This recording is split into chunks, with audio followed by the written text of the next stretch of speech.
Good evening and a very warm welcome to one and all joining us today.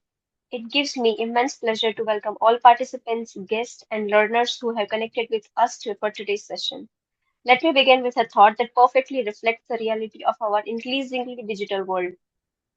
That is, cybersecurity is not just about technology, it is about awareness, responsibility, and human decision. Today's discussion will help us understand important cyber laws, compliance requirements, and regulatory expectations in the digital space. It will also highlight cybersecurity responsibilities, legal obligations, and the importance of maintaining a secure digital environment. I am Ashi Vaishnav, and it is my privilege to serve as the anchor for today's session. This lecture is part of our Cyber Sunday series, which is episode 18, conducted under Project Cyber Shield, an initiative of Naksh Foundation in collaboration with Narnarayan Shastri Institute of Technology affiliated to National Forensic Sciences University, dedicating to promoting awareness, learning, and meaningful conversation around cybersecurity, cyber laws, digital governance, and emerging technologies.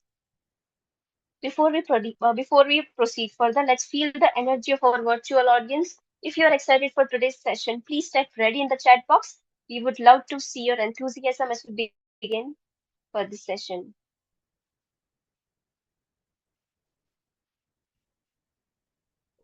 Great, great. Very nice. Okay. Now, it is my privilege to introduce our esteemed guest speaker for episode 18 of Cyber Sundays, who is Mr. Ankit Sarkar. Mr. Ankit Sarkar is a cybersecurity and digital risk management professional with expertise in cyber governance, cyber resilience, risk management, OT security, and critical infrastructure protection. He has contributed significantly towards strengthening cybersecurity awareness and promoting proactive security practices in digital evolving environments. His experience and practical insights into modern cyber threats, compliance, and security frameworks makes him a highly respected voice in the cybersecurity domain. We are truly honored to have you with us here, sir. And without further ado, I would like to hand over the mic to you. Well, thanks a lot, Yushi. It's been a very overwhelming introduction you've already given to me. Uh, Sorry. Yeah. I just like to get on the point right away because the topic, as you have been proposing, I'm mostly into the technological domain. I work with getting things implemented technologically on ground to ensure that things are complied, as well as there is a minimum security related threat to an organization. So I'm mainly working as a technocrat. However, because the information and the knowledge is necessary, it's very important that we understand the cybersecurity related laws and compliance requirements. And like to get straight to the point. So I'd just begin my presentation. My share is disabled. Could anybody please enable it? Yeah, on it, sir. On it. Just a second. Please let me know.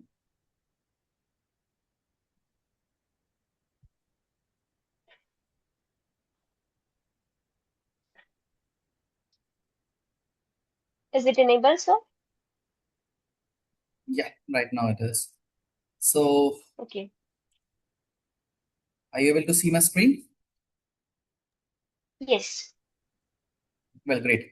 So, my discussion here on cyber laws, compliance, and regulatory expectations in India is basically going to be a two-part thing. I'm going to begin with this presentation where I'm going to describe some of the basic requirements that form the framework of cybersecurity expectations in India. But because this is a very vast topic, I'd be switching over to an app-based demonstration, which will be in a short period of time would help us understand the expectations. What I understand of everyone that we are all educated, we can go into and study all the details. But I'm here within this short period of time. I'll try to touch upon the most important aspects and the approach that everybody needs to really think of, so that everybody is able to take care of their information infrastructure security by themselves.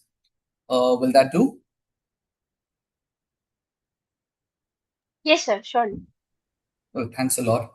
So the core statutory framework in India begins with the IT Act that was formed in 2000.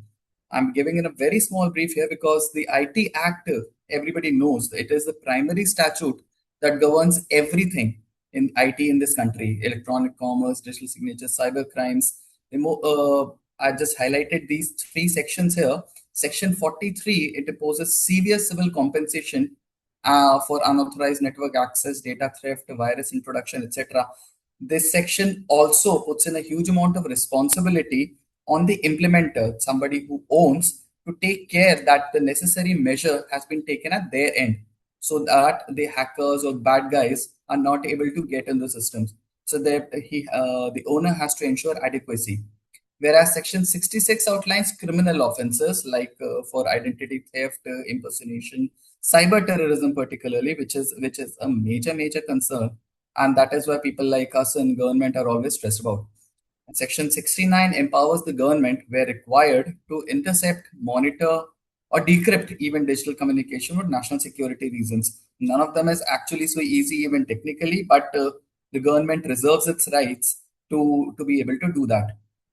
We can move forward by thinking of the DPDP Act, which came into being after a huge amount of uh, discussions, etc., in 2023, that regulates the processing of digital personal data while balancing of individual privacy rights with lawful data needs. Most of us are not even aware what our privacy rights could be, but the government is worried about it, and the government is always thinking about it. So, despite and it's trying to bring in huge amount of awareness on it. So it suggests phase implementations, key administrative milestones such as setting up of a Data Protection Board of India (DPPI), and also commence phased rollouts with the Ministry of Electronic and Information Technology. The core duties are to mandate explicit granular user consent, absolute purpose limitation, and strict data minimization. It's easy to say all of these things, but awareness is a very important area in this age for everybody. If people don't understand it, they don't use it well. And the Telecommunication Act was introduced in the 2023 again, forcing telecom licensees to begin with to appoint a chief telecom security officer, because telecommunications are also a very significant thing, and it forms the backbone of every communications in this country. In fact, everywhere in the world. So the IT Act, Section 70, it governs creation, authorization, and defense of a protected system in India. We can get down to a protected system but the Section 70 establishes a legal framework to safeguard the nation's critical information infrastructure from cyber warfare, espionage, unauthorized institutions, intrusions, etc. But this act ensures that the ecosystem is all connected. That is, Section 70A forms an organization like the NCIIPC as the national nodal agencies that has the responsibility for securing all declared protected systems. And Section 70B mandates operation of certain as in the central node for cybersecurity incident response and strengthening the nation in both the parts. So both these responsibilities are massive, and both the organizations work in tandem, so to be able to protect the whole of the cybersecurity space in India. So Section 70A and 70B ensure that the ecosystem is connected. The declaration of protected system is done by an appropriate government. They identify a particular information infrastructure that could have a massive impact on one or more of national security, national economy, public health, or public safety when it is not able to deliver well. So it becomes a protected system. It is declared by a gazette. And any individual who intentionally gain access to such a system is in a massive violation. It's not only a small violation of a simple cybercrime. It is taken as a cyber terrorism because it's a protected system, and it could have 10 years and financial fine both. So there is mandatory security procedure where the government needs to prescribe specific stringent information security practices, and this is what this session is all about. Now, come to think of it, easy to say that there is an IT Act, there are a few rules, but there are so many technological areas in this country itself. Uh, just to name a few: healthcare, financial services, oil and gas, nuclear energy, education. There's so many fields that are needed to be protected, and everybody. has different kinds of business functions. So can we really think of having a common law or a common way that can help everybody? The answer is straightforward, no. So it has to get into more granular details, and when you get into granular details, you also understand that there are critical technological areas as well, because these areas, if you identify, if even if one of these is not functioning well, there is a massive implication on the country's continuity and functioning. Even a small problem in telecommunication and 5G puts everybody on the backseat by not having connectivity.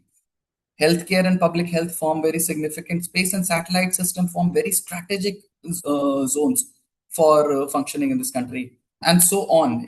We can, I think, with the shortage of time, but we can always appreciate all of these areas to be highly critical technological areas. So just to begin with, everybody who is owning a system is running an information system, be it critical, be it not, but needs to have a security policy which contains the security procedures for step-by-step actions, security guidelines, the minimum levels of security that you want. You always want to achieve better, and an acceptable use policy that ensures there are clear roles and responsibilities for everybody, and there is no overlap. So people clearly understand what their roles into that particular information systems are and can work smoothly on it. Then every decision that whether to continue, whether what to set up, what kind of security measures to take, depend on risk. So we really need to understand risk very well in detail, and risk could be categorized into damage, disclosure, losses. The response to risk could be acceptance, mitigation, assignment, avoidance, deterrence. Even a risk could be rejected if it is not identified, but it could not be particularly applicable because alternative measures could have been taken. But the risk could be caused by a physical damage, malfunctions, cyber attacks, even human errors, or badly programmed applications or softwares. So we really need to be having a risk-based perspective so that optimality is always achieved. Optimality of functions ensure that there is a business continuity and optimal security related controls are applied so that business continuity can be supported well. So again, coming down to business continuity, it involves assessing the risk to organizational processes, creating policies, plans, procedures to minimize impact. That is, the system needs to continue at least on its minimum possible thing, not causing a chaos of not being able to deliver. Imagine a critical information infrastructure related to the banking system goes down in this country for 2 hours. It will create a massive impact on the entire nation's economy as well as the stock markets, and a lot of trust would be gone. So we really need to ensure that business continuity planning is always there. Threat modeling is therefore done so to be able to understand what kind of threats apply to me, so that I can think of the measures that are applicable to my scenario. So identifying the attack surface and applying the ideal threat model. A few of us are described here. Stride from Microsoft, the Dread, Pasta, Vast, Octave, some of them here. We're not discussing threat modeling in detail, but it's very important to understand that threat modeling enables us to identify the risks correctly. And when we identify the risks correctly, we are able to understand the business continuity better. How and what steps to take, and what decisions do we need from the system owners, from the government, from everybody when we know our threats correctly. Zero trust is something that is new, is the term evolving in the cybersecurity paradigm that moves defense from static network based parameter to everything. That I don't trust anything. Enterprise must assume the no implicit trust and continually analyze and evaluate the risks to its assets, business functions, and then enact protections to mitigate these risks. So, zero trust forms the base of where we start to think, I don't trust anybody, I don't think anybody could be good, so I verify everything. Never trust, always verify. That is the statute of zero trust. So this is a simplistic scenario where an untrusted zone gets needs to gain connection to a resource, and from a policy decision enforcement point, the trust is granted by after verification of whether this system needs to be granted those accesses or not, and up to what levels of trust to be granted to it. So, zero trust applies to two basic areas: authentication and authorization. So, and it is required that enterprises need to develop and maintain dynamic risk-based policies for resource access and set up a system to ensure that these policies are enforced correctly. It's an ongoing process. You have to keep verifying and correct and improve all the time. So, it's a continual process of improvement. Now, getting down to certain cybersecurity directions that were released in April 2022, mandatory directions were under Section 70B were given that these directions apply to all service providers, intermediaries, data centers, corporates, government organizations, service providers, everybody. And the key requirements include mandatory reporting of cybersecurity incidents to certain within 6 hours, including compromise of critical systems, the kind of threat that they are facing. Log retention is extremely important for at least of 180 days so that the investigations, etc., can be done properly. Time synchronization enables the investigation to be proper. If the times in these machines are not synchronized, it does not even become any evidence does not even become legally admissible into court because it is not from an NTP server from the nation, and the NTP server related details have also been shared for everybody to comply to. Saturn has also issued guidelines on information security practices for government entities. So these provide the baseline cybersecurity framework.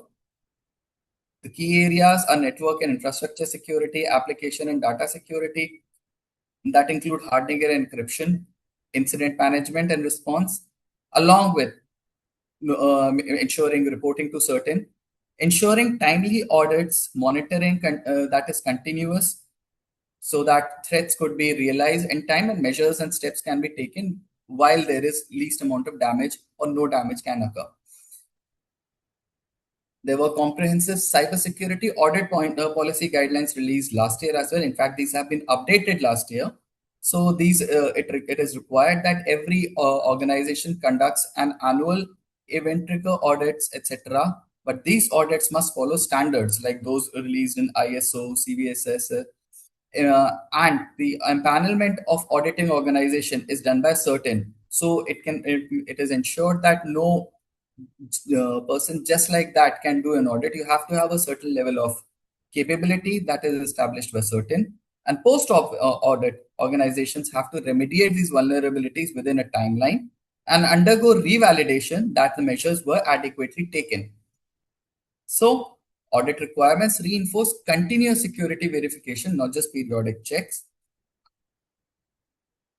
There are sector-specific guidelines as well, like smart city infrastructure, technical guidelines, secure applications. These help critical sector enhance resilience. Resilience, the ability to stand back and continue business all the time. There is an important requirement of CCMP, Cyber Crisis Management Plan, that everybody is required to have. Certain has given guidelines on how to design your own cyber crisis management plan that includes the threshold to declare that there is a cyber crisis for my kind of information infrastructure. So it includes the security policy drills, threat monitoring, ensuring that there are skills with the people who are operating the infrastructure, which are cybersecurity skills. Awareness campaigns must be held so that this cybersecurity related skills can be enhanced and people who are non-aware can become more aware. There are four levels of concern actually. The threat level that we classified here, that the threat could be to individual organization, to multiple organizations who are interconnected functioning together. Just by consider a case, if a power sector organization is not functioning well, a lot of others organization related to it were consuming power would have difficulty in continuing because of lack of power. That includes the banking sector, that includes the water sector, that includes the oil sector as well, because power forms the backbone, and this is an exchange that happens because oil, coal, etc. concern power. Power helps drilling and etc. All the everything. Then heightened, where states or multiple states could be under threat, and then extremely serious, where the entire nation could be in a cybersecurity threat. MeitY released a cybersecurity policy in the year 2013. It's been a long while, but the statutes mentioned in this policy are very essential. It had a vision to create a secure and resilient cyberspace for citizens, businesses, and governments. It ensures that protection of information infrastructure services in cyberspace are always happening. Governance and institutional framework needs to be set up. We are going to talk about it again. Compliance and assurance is an expectation every day. So that is where audits come in to verify. Incident response related capabilities are required to be there. You can't just depend on certain for everything. You need to have your own capabilities so that all measures can be taken in time and in advance. After all, it's your own business. While having a sharing setup in the country, that if I learn something that is of threat to me, I can advise other people around me that this threat could be coming, and overall by doing that, we are securing the nation. Capacity building and human resource development is another important area for skilled cybersecurity professionals. Continuous research, development, and innovation in this area has been put in post this policy, and a lot of education with the partnerships with academia and industry is happening in this country in the area of cybersecurity with advancements in the newer fields, and they are being applied. At the same time, international cooperation, learning from everybody, sharing with the world, and being the good guys. But at the same time, also ensuring that supply chain does not get contaminated. So we need to think of everything that is coming from the factory, even from before the factory to us, but it has to have the relative trust and ability to perform secure business operations. MeitY also released the Digital Data Protection Act. It governs how personal data is collected, processed, stored, and protected by organizations. And the objectives are privacy and personal data, lawful, fair, and transparent processing, establishing accountability for data handlers, and enabling a trusted digital ecosystem. So, DPDP is applicable to digital personal data connected online or offline but later digitized. It applies to processing within India, outside India, but as long as it is concerning the Indian citizens, it is supposed to be under the purview of the DPDP. It is a consent-centric framework where its personal data can be processed only with clear consent, and consent must be free, specific, informed. Informed is a very important area. Unconditional and unambiguous. You cannot have conditions over conditions, so it should be clear. Individuals always have the right to withdraw these consent at any time, but the government also needs to ensure that there are legitimate uses where you can't wait for consent, and these are specific purposes like state functions where law, order, benefits could be impacted. There could be legal obligations, there could be medical emergencies and disasters, and there could be employment related purposes within limits, whereas the government needs to understand. The rights of data principles are access, correction, and erasure of the data. They can always say that please remove my data. Grievance redressal mechanism has to be there, and it also gives a right to nominate another person to exercise rights in case of death or incapacity. A very important feature for our senior citizen and kids to be concerned. That there are duties of data principle as well. So individual must not impersonate others, not suppress material information, not file false or frivolous grievances just to make a point. So it's a responsibility for every citizen to understand their end as well. There are obligation of data fiduciaries, the organizations who are actually collecting this data, processing it. So process data only for lawful and the clear specified purposes, ensure data accuracy and security safeguards, delete the data once the purpose is fulfilled, publish clear privacy notices, establish grievance redressal mechanisms, and who are the significant data fiduciaries? Certain entities based on data volume like Aadhaar, like the uh,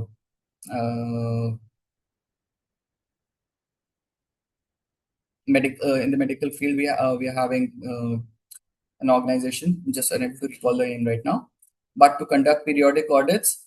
Children's data protection for Indians, people under the age of 18 are considered as children. There are other countries where children under 13 years of age, over 13 years of age, they can take their own decisions. And cross-border data transfer is something very important. The law states that data belonging to India should stay within the Indian perimeter, so it cannot be even hosted outside without clear consent and requirement established. And data protection breaches must be reported to this expected Data Protection Board of India and the affected individuals as well. So penalties for non-compliance to these fiduciaries could be up to 250 crores per violation, depending upon the severity. The MHA gave out the NISPG in October 2014. The core objectives were to guide classification and protection of the classified information, establish minimum security practices. Information security domains covered are equivalent to what we see in the ISO standards, but there are technology specific guidelines for cloud computing, mobile IT and BYOD, virtualization, social media as well. The NISPG's key principles and applicabilities are on policy principles that information security must be integrated with the organizational processes. Risk assessment is required to be continually done. An organization must build a security culture, allocate budgets, develop skilled manpower, which form the basis of strengthening. And in future, we are expected to be cybersecurity resilient. So it applies to all government ministries, department agencies, PSUs, e-government projects, etc. And it includes their vendors, contractors, private entities supporting the government systems. ISO 20000 family is not something that is mandated, but the guidelines given in the ISO 27000 family enables us to better align ourselves to all the compliance expectations. So here we can see the most significant families mentioned.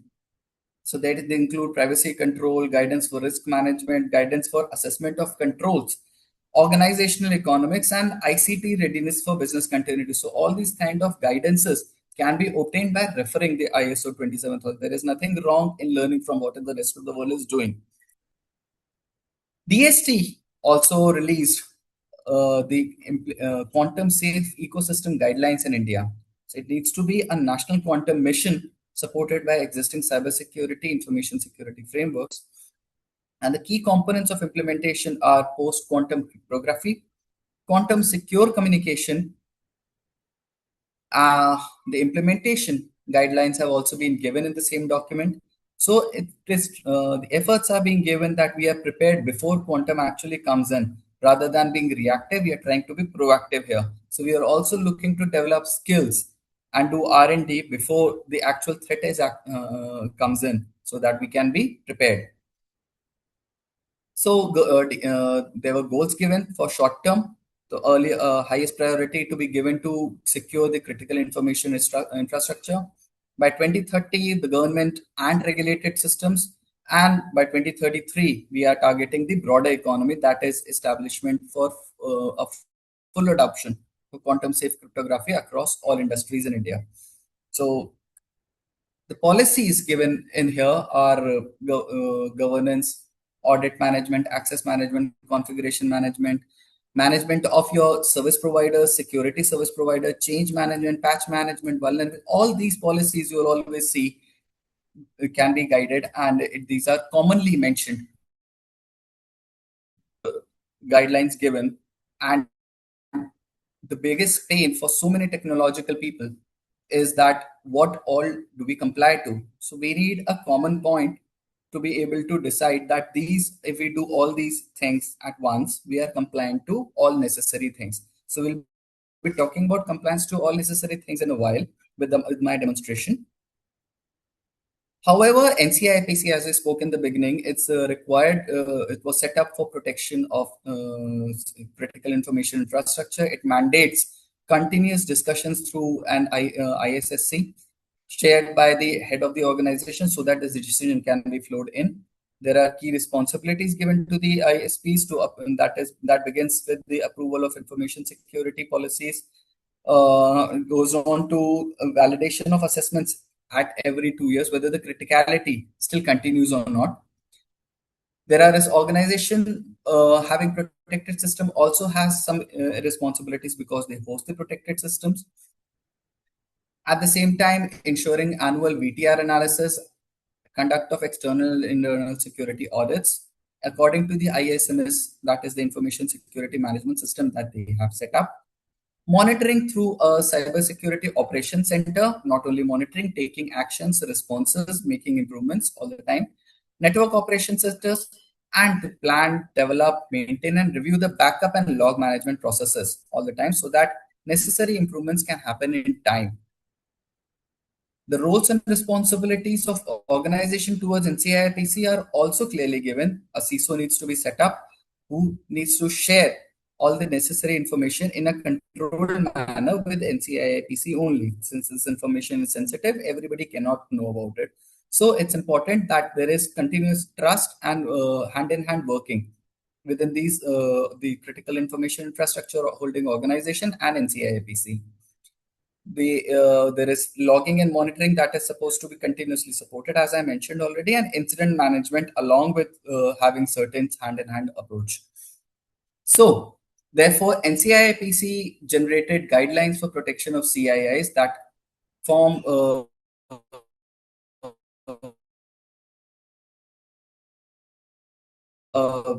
from planning, disaster recovery businesses, and so on. That are the best practices security framework. So these form the extreme basics, the baselines that are expected for a CII to follow. And with the advancements of technologies, these can be added upon. So NCIIPC also released a national cyber security reference framework that has been it's till now limited to establishment with critical information infrastructures only. And India's digitization initiative have expanded significantly over the last decades. So fragmented practices need to be done away with. So NCRF has been developed. It attempts to provide an implementable cybersecurity reference framework for improving the cybersecurity posture and resilience of the critical sector entities. It turns fragmented efforts into nationally aligned approach, safeguarding India's digital future with resilience and trust. Key action areas are to ensure suitable security monitoring systems, enable continuous surveillance of security events, and prompt detection of unauthorized or malicious activity. Ensure maintenance of backup so that if in case of any threat, the backups are available and active passive as it applies. Monitor the status of ISD programs. Establish key performance indicators so that necessary measurements and decisions on criticality or crisis can be taken correctly, and ensure that regular audits are conducted, but the scope of the audit is described well so that nothing actually gets missed out. Together, these actions ensure that cybersecurity is not just a technical issue, but a board level priority. So, a lot of decisions are required to build resilience, accountability, and trust across the organization. NCRF also gives a roadmap for adoption, but we can discuss it all later. But it aligns with what NIST also says: identify, protect, detect, respond, and recover. So now I'll get down to uh, a demonstration. So I'll just share the another screen.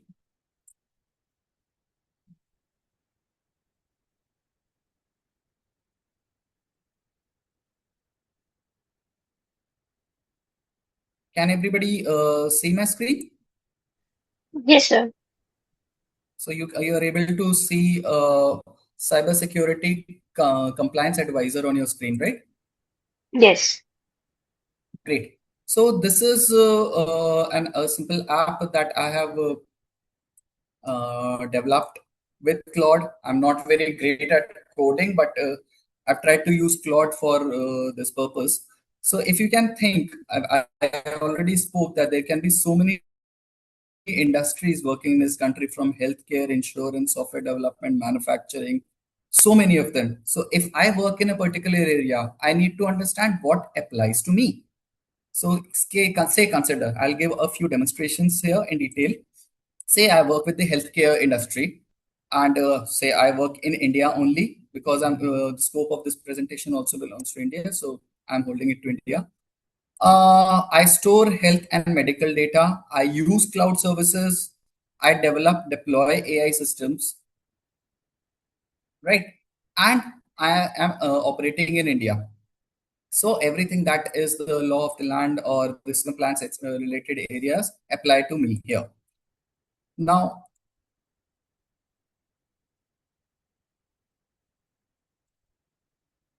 now, if I am able to select all these things, and we realize that there are multiple applicable standards and regulations from India that apply to me. It begins with the IT Action 70.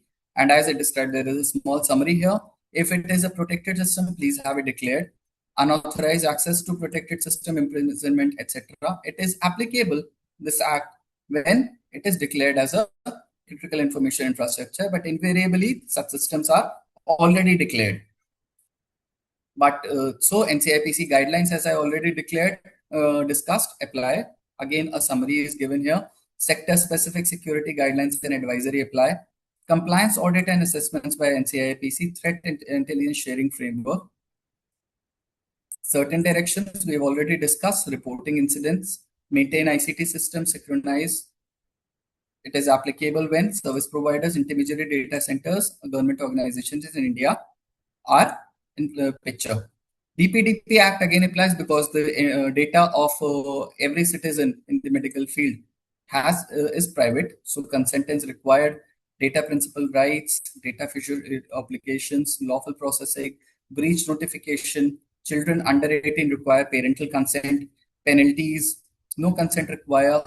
So this is where I have tried to summarize it here. There are priority focus areas that are clearly given here. Protected health information is high risk. Healthcare critical services, zero trust architectures, supply chain security, identity and access management, security and monitoring response, data encryption, and AI system, because we are using AI here. But it's very important to realize here that since the health sector also now uses the Aadhaar authentication mechanism, there are other areas that when we wanted to come down to a consolidated security requirement checklist, where all of these expectations that were given here can be aligned here. So we need to take measures for access controls. We need to take measures for data protection, network security, security monitoring, endpoint security, security awareness, vendor management, business continuity, asset management, critical information protection, OT security. Medical sector has a huge amount of operational technologies. So healthcare critical services, I'll select this for some kind of detail here. Healthcare data protection, HIPAA. It's not a law in India, but we can always refer to something that the rest of the world is doing to make our systems better. So I'll also select it here.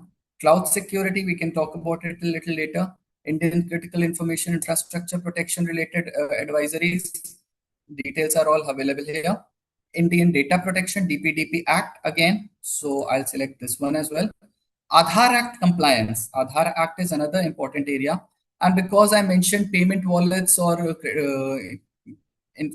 selection of payment gateways, etc., RBI related guidelines also apply.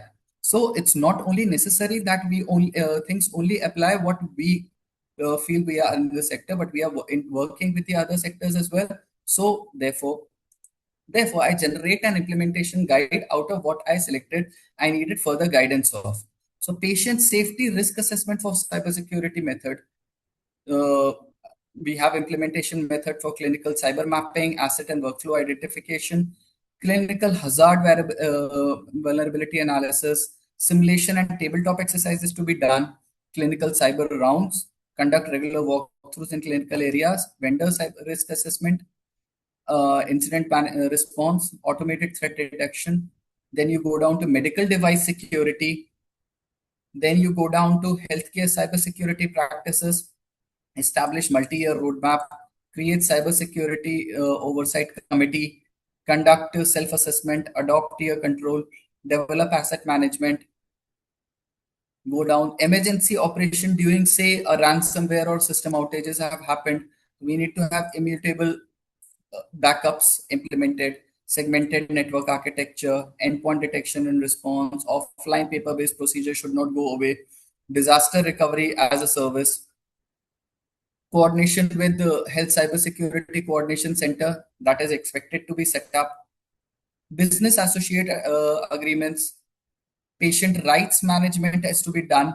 Every hospital mentions patient rights, but they are to be done at managed at the same time. Breach notification within 60 days, minimum necessary access principle enforcement. So by learning all these things, we can apply to strengthen our information systems in the health sector, particularly data fiduciary obligation. And similarly, I'll also describe some other sectors as well here. But the Aadhaar Act authentication and security requirements are also something very important. Explicit user consent management, core biometric protection, biometric encryption at capture, secure authentication, Aadhaar data vault implementation, personal identity data, and there's so many things to do. But the greatest trouble is how many people know what all to be done. So I've tried to consolidate all of this here at one place. We'll move on to another sector. Say I'd move to financial services, which is probably the largest sector in this country. I'd keep this restricted to India. They use cloud services. They do not necessarily store health or medical data, but they handle payment and card data. Operating in India, financial sector, banks, insurance sector, etc., also use Aadhaar authentication. They are operating payment wallets. If we want, we can also apply SEBI related guidelines here. And financial services, banking payment systems have been selected here. So again, RBI cybersecurity framework related applicability, SEBI cybersecurity, again IT action act, certain directions. These are coming along with SEBI related and RBI related guidelines that are applicable to this section.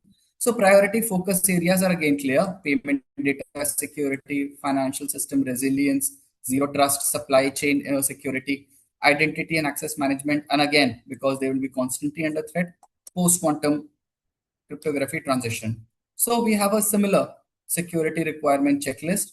So if I need to do data protection as well, do network security as well, just as a sample I'm trying to show here.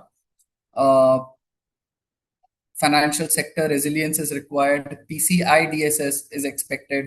Cloud security is expected. So many things are required from SEBI, stockbroking and securities, RBI payment wallet security, SEBI asset management security, and so on. There's so many things to apply. So I again generate an implementation guide. So to begin with, it says encrypt data at rest and in transit. Data classification and handling procedures are to be ensured. Secure data backup and recovery processes. Data retention and disposal policies. Data loss prevention tools for sensitive information. Deploy and maintain next-gen firewalls. ISO 27. So there are so many things that we can actually refer to, but by having a common list, even Australia has essentially 8 guidelines. So by being trying to be compliant, we can ensure that before anything else comes in, we are compliant enough.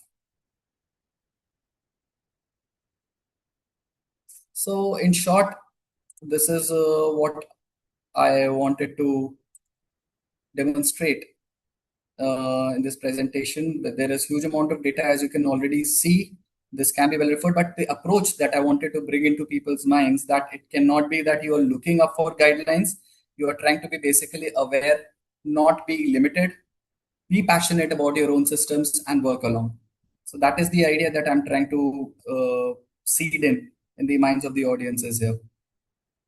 That's all from my side. Thank you. Thank you so much, sir. It was a wonderful session, very insightful.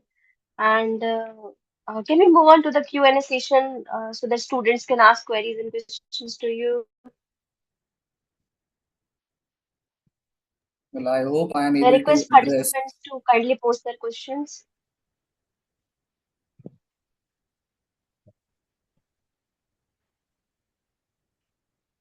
So participants can simply post their questions in the chat box, and if anybody wants to ask the question directly, please you can use the raise hand feature, and then I can invite you one by one to interact with the speaker.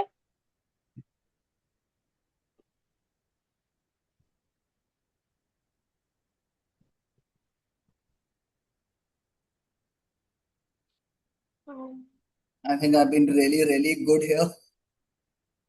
Yes, sir. So until somebody asks, even I have question for myself. What Please. advice would you give me because I want to build a career, a professional career in cybersecurity governance and compliance and audit. So it would be Right. much better to provide me a pathway in it. Mm-hmm. Ma'am, if you really want to look into building a career in cybersecurity, so we'll take that. It's very important to understand that we, in the modern world, we cannot simply say limited to staying away from technology. Awareness, keeping our eyes open is very important because anything, the first thing that I need to realize is that whenever I use a technology, a newer technology that I deploy, it forms a newer attack surface. So even if I'm setting up a web server, attackers will be able to will be looking to attack the web server. So whenever I'm deploying a technology, I need to have an approach of ensuring that my attack surface is discovered and I am able to take measures to control and ensure my business continuity. So my knowledge on attack surface is very important. Now this does not happen just right away. We have to really know what kind of technologies are applicable to me. A lot of times people deploy things which may not be applicable, and just using fancy features adds to a lot of problems because those fancy features get attacked and it leads to overwhelming of the main system. So let's avoid being fancy and focus on main business functions unless and until we are extremely confident. So second thing, that no cyber security or no security function can happen alone. We have to learn to have hands-on approach. More brains get together, are able to think better, and conflicting each other and discussing with each other always gets us to arrive at better solutions. So collaboration is the key. It's very important that we collaborate not only with our kind of people. That means my field of technology, say if I'm in banking sector, I only talk to banking people. No, it doesn't work. I really need to keep myself aware, look into what other people rest of the world are doing, so that I can learn and adapt accordingly to my scenario. So it's always a constant lookout. Certifications, etc., always bring in a lot of confidence, but they're not necessarily describing your own capabilities. It's always being about being able to think neutrally, creatively, and being able to criticize your own self. So that's the minimum set of words that I would say. There were a few Yeah, there things are in three questions the. that we have got. It's a valuable insight. Can you please let us know how much time it takes to build the framework which you show on Claude? Well, it's been Claude has only been doing the coding part for me. I feed in the regulatory requirements, the purpose, etc. So as I learn, I am able to tell Claude, okay, fine, please populate this particular guideline, say IT Action Section 70, with these guidelines. So Claude is only helping me code and make an application that could be easily referred to, as you could see. But the knowledge that you need to have by referring all these standards, etc., across the world, by seeing so many of them that you already saw, comes in when you actually read through. Claude will not be necessarily giving you, of course, AI can make mistakes and everything. So when you have huge amount of data populated, you will never read through it properly. So I would suggest read, understand, use Claude as a support, not as your priority. Being a non-tech, I would say it's a misnomer. In the modern day world, everybody uses technology. I don't say that you need to be a massive technical person or a massive technology. Don't limit yourself, please.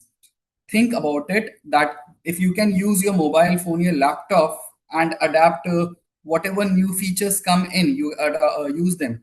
So if you're using them, you are aware that this is a certain set of technology that I'm using. Think about it, what it can bring in threats with. I don't say that you will be able to think it right through all alone. Please coordinate, collaborate. If you think that you are non-tech, please collaborate with people who are around you, who are fairly technical, who are better. A lot of times, even interacting with your brothers, sisters, and cousins who are working, learning in this field helps. Having an approach from that is open makes us capable of becoming people who are well informed. See, imagine a scenario, you everybody wants to grow and get to the top of an organization. If I am the head of a banking institution, I will never have this excuse of saying that I'm non-tech. If a decision is required, I'll have to understand the problem and I'll have to give the decision that this amount of fund can be allocated because this problem allows me to this. So I will have to understand all my areas when I work in. I don't become a leader until and unless I look all around. Uh, would like to ask if a non-Indian entity eligible to raise a data erasure request to an Indian-based news agency under right to be forgotten. Well, that's a tricky kind of a question, but it's important to understand that there are fiduciary laws in those particular countries as well, whether like in Europe, like in US, whether any other country or organization can keep information or data relating to their citizens or their organizations. So refer to those and accordingly raise a request with reference to those particular acts in those countries, like the GDPR in the US and others, HIPAA, etc., to kindly erase these requests data. However, if the country Indian non-Indian entity is also functioning in India, it has business in India. India has all the rights to ensure safety and security of their own people, therefore, hold the data because their continuity of business is also important, but our continuity to protect our citizens is also important. They can't just take away Indian citizens' data and go away. So, it's both ways. Uh, which we should use. I don't have knowledge tech. Again, I would just repeat, don't think, please don't limit yourself in this modern world. If you're using technology, your laptops, Apple, Android, anything, you're already using a lot of technology than your parents would have already used. You know a lot more. So don't think that you don't know. Just try to ask. Google certain questions, you'll at least understand the broader reason, but don't Google like people Google for medicine so that everything goes down to cancer. Just try to avoid the broad security related issue or areas where it can allow you to take informed decision. Never stay away from discussing with anybody. The more you talk, the more you learn, the more you grow. That is the only advice I can give here. I think we So don't have does any more does that questions. suffice, Ayushi? Sorry, sir. Does that suffice? This Yeah. Yes, sir. Yeah, I don't think we have any more questions. And thank you once again, sir, for addressing every questions with such clarity, depth, and patience. Your insightful session greatly enhanced our understanding of cyber regulation, compliance, regulations, and legal expectations. And the knowledge and perspective that you shared will help us become more aware, vigilant, and responsible digital citizens. I sincerely appreciate your time and valuable contribution, which made this session truly enriching learning experience. So thank with you. this I hope I'm helpful and I can continue helping. So you surely were. So, with this insightful and enriching session, I now come to the conclusion of today's program. On behalf of Naksh Foundation, Project Cyber Shield, and Narayan Shastri Institute of Technology, I extend my heartfelt gratitude to Mr. Ankit Sarkar for delivering such engaging and informative session on cyber laws, compliance, and regulatory expectations in India. We would also like to express our sincerest appreciation to all participants who joined us for today and contributed to success of this session throughout with your enthusiastic participation, active engagement, and thoughtful questions. Um, that's it. Okay, so before we conclude the session, I would request all the participants to complete the post-assessment form again. And with that, I conclude episode 18 of Cyber Sandies. Thank you all for being a part of this learning journey. We look forward to welcoming you again in our upcoming sessions. Thank you, everyone. Bye bye. Take care. Bye. Thank you, sir.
So everybody can just scan this QR and fill out the post-assessment feedback form.